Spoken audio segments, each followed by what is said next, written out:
केलेलं असायचं. विश्राम सावधान असं सांगायचा आणि ते करत असताना तो पुढं असं करायचं. आता तू लहान होता उंचीने ग. इतकं कौतुक वाटायचं ना, उंची असून लहान पण ते इतकं कौतुक वाटायचं. छान दिसायला पण असं गोंडस असा आणि ते त्याला ते असं वर करणं परत काय मी म्हणा हा आता सुरू होणार मी असं म्हणायचं आणि तसंच व्हायचं.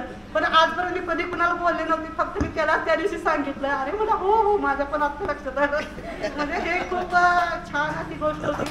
आणि त्याच्यामध्ये मला एक माझी पण सांगायचं होती. मी भाषण पहिल्यांदा सुरुवात केली होती आणि विशेष पण होते आणि सुरुवातीला काय झालं आठवायचंच नाही, 2 शब्द बोलले आणि पुढचं काय आठवेना झाले. आता काय बोलायचं मी तसेच उभा राहिले. आणि त्यानंतर थोड्या वेळानं आठवलं. सर बोलले की आता सरांना लक्षात आलं हां आत्ता जरा गाडी सुरात लागली थांबा जरा असं सगळे बोलले होते.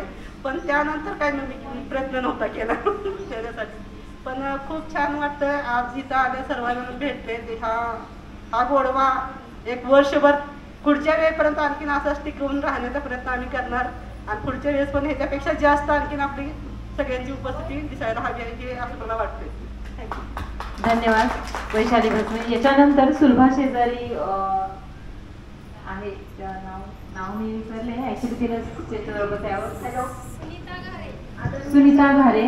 हां मित्रमैत्रिणी यांना माझा नमस्कार.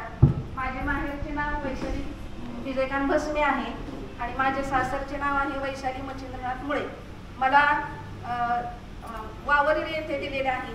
मी सध्या कराडमध्ये राहते आणि मी जिल्हा परिषद प्राथमिक शाळा कोळेमुली येथे शिक्षिका म्हणून कार्यरत आहे.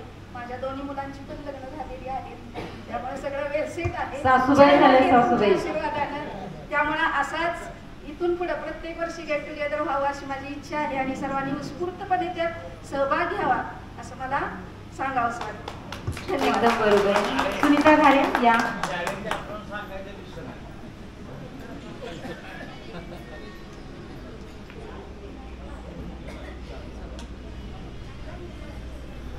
सुनीता घारे नंतर कामिनी स्टेजच्या जवळ यायचं आहे.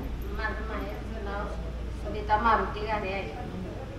माझे सासरीचे नाव सुनीता सर्जेराव पवार. मला तांबू हे माझे गाव आहे. 2 मुलगी आहेत, एक सून आहे.